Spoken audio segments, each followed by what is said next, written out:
Kita ninyo na patong-patong ang kaso ko. Sa totoo lang, ang balita ko may warrant daw ako pag...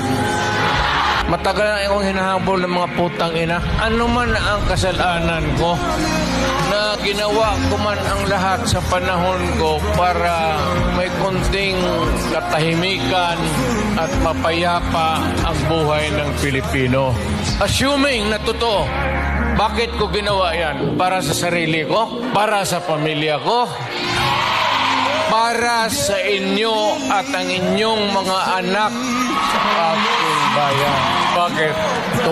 Tumahimik ba ang bayan natin kung Pilipinos? Hold up dito, hold up. Tayo mga ayaw ng gulo, napipilitan tayo to confront evil.